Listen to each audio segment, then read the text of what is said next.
Hello friend, स्वागत है आपका अपने यूट्यूब चैनल राय क्लासेस पे। कैसे हैं आप सब लोग? आशा करते हैं आप सब लोग बहुत अच्छे होंगे। जैसा कि हम चैप्टर 11 पे चल रहे थे, तो अब देखेंगे अपना हम दूसरा क्वेश्चन हमारा ये दिया है कि 4 सेंटीमीटर, 5 सेंटीमीटर, 6 सेंटीमीटर भुजाओं वाले एक त्रिभुज की रचना कीजिए और फिर इसके समरूप एक अन्य त्रिभुज की रचना कीजिए जिसकी भुजाएँ दिए हुए त्रिभुज की संगत भुजाओं की 2/3 गुनी हों। ठीक है, तो चलते अपने इस क्वेश्चन की तरफ। हमको सबसे पहले क्या करना है कि सबसे पहले जो है कि 4 सेंटीमीटर, 5 सेंटीमीटर, 6 सेंटीमीटर का एक हमको त्रिभुज बनाना है और त्रिभुज बनाने के बाद हमको जो है इसके समरूप एक दूसरा त्रिभुज बनाना है जिसकी भुजाएं संगत भुजाओं की 2/3 गुनी हों। ये करना है हमको क्वेश्चन। ठीक है, तो चलते हैं हम सीधे। ठीक, तो चलते अपने चित्र की तरफ। अगर आपको एक त्रिभुज की तीनों भुजाएं दी गई हैं तो आप ये ध्यान रखें कि जो बीच वाली भुजा है हम उसको क्या मान लेंगे? आधार मान लेंगे। ठीक है, जैसे कि यहाँ पर आप देख पा रहे हैं कि 5 सेंटीमीटर आपकी भुजा जो है बीच वाली है, तो हम 5 सेंटीमीटर माने ले रहे हैं। 5 सेंटीमीटर। ठीक, तो 0 से स्टार्ट करेंगे और जाएंगे 5 तक, तो ये हमारी हो गई 5 सेंटीमीटर।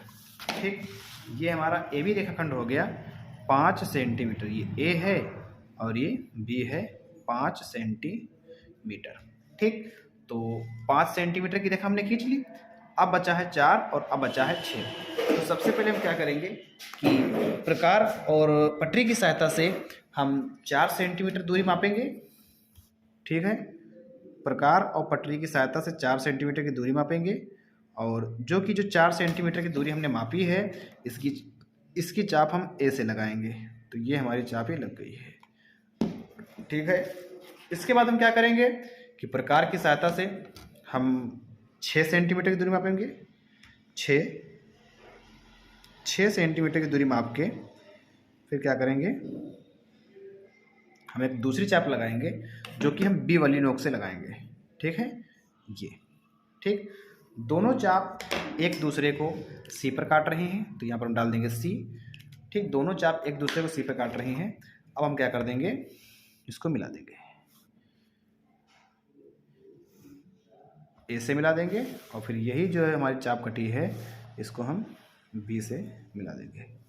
ठीक है, मिला देंगे। अब मिलाने के बाद हमारा त्रिभुज बनकर तैयार हो चुका है।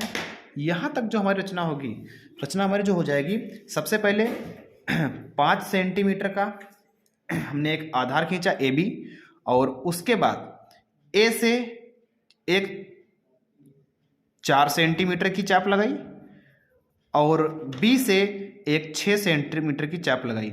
दोनों चाप एक दूसरे को सी बिंदु पर काटती हैं और ए सी और बी सी को मिलाने पर, तो ये हमारी यहाँ तक की रचना हो गई।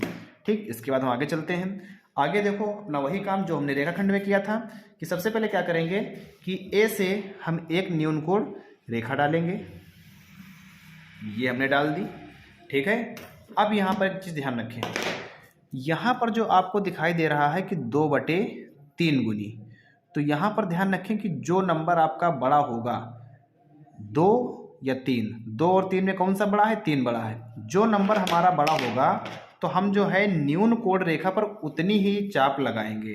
तो आप इसमें देखेंगे कि 3 बड़ा है तो हम चाप कितनी लगाएंगे? 3। ठीक, तो सबसे पहले हमारी देखो ये हो गई एक पहली चाप, ये पहली चाप हो गई और फिर ये हो गई हमारी दूसरी चाप और फिर हमारी ये हो गई तीसरी चाप। ठीक, ये हमारी 3 चाप हो गई। अब जो है बात ये आएगी कि चाप लगाने के बाद हम क्या करेंगे, तो जो नंबर आप देख रहे हैं कि यहाँ सबसे नीचे लिखा है, नीचे कितना दिखाई दे रहा है? 3, तो जितना लिखा होगा हम उसी चाप से मिला देंगे। अगर 3 लिखा है तो यहाँ पर जो है हम तीसरी चाप से मिला देंगे। ये देखो हमारा बी पॉइंट है और ये हमारी तीसरी चाप है, तो इसको हमने क्या कर दिया? मिला दिया। ठीक, अब तीसरी चाप से मिलाने के बाद हम दूसरी चाप से एक समांतर रेखा खींचेंगे, क्योंकि तीसरी चाप से हमने खींच दिया है। अब दूसरी चाप से हम समांतर रेखा खींचेंगे। तो समांतर रेखा खींचने के लिए वही हमको करना है कि एक हमको दूरी ले लेना है, जो दूरी हमने ली है उसको घटाना बढ़ाना नहीं है उसी दूरी से हम एक दूसरी चाप लगाएंगे, वो अपनी दूसरी चाप से, ये लगा दी हमने। ठीक है, अब जो सबसे पहले हमने दूरी भरी थी उसको हम माप लेंगे प्रकार की सहायता से, इस प्रकार से ये माप ली हमने। और ये दूरी भरने के बाद अभी जो हम दूसरी चाप से चाप लगाए हैं उसको हम क्या करेंगे, काट देंगे। ये हमने काट दी। ठीक, बस इस चाप को हम दूसरी चाप की सहायता से मिला देंगे। दूसरी चाप आपकी भैया ये वाली है, और यहाँ से जो है हम क्या कर देंगे, मिला देंगे। ठीक, चित्र को बनाते समय काफ़ी ध्यान रखें कि प्रकार जो है आपको एक ही बार चलाना है। इस प्रकार का चित्र आपका बनकर तैयार होगा। और अब यहाँ पर आप चाहें तो नाम भी दे सकते हैं। इसका नाम हो जाएगा A1, इसका A2 और इसका A3। ठीक, अभी रचना आपकी हम करा देंगे। और उसके बाद जैसे हमने ये समांतर रेखा खींची है इसके, वैसे ही हमको एक BC के समांतर रेखा खींचनी है यहाँ से। तो समांतर रेखा खींचने के लिए आपको नियम पता है कि प्रकार की सहायता से एक पहले हम कोई दूरी भरेंगे, और जो दूरी हमने भरी है, जो चाप हमने लगाई है, वो चाप हम यहाँ से लगाएंगे। ठीक, ये हमारी चाप लग चुकी है। अब क्या करेंगे कि अब ये दूरी हम भर लेंगे भैया, ये दूरी भर लेंगे। और दूरी भरने के बाद जहाँ से हमारी चाप ये कटेगी इसको हम काट देंगे। बस काटने के बाद क्या करेंगे, इसको हम मिला देंगे। आपका चित्र बनकर जो है तैयार है।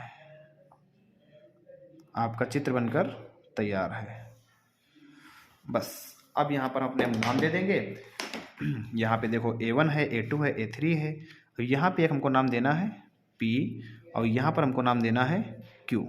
बस सबसे पहले जो हमने ABC त्रिभुज बनाया था उसी के समरूप हमारा दूसरा त्रिभुज APQ बनकर तैयार हो चुका है।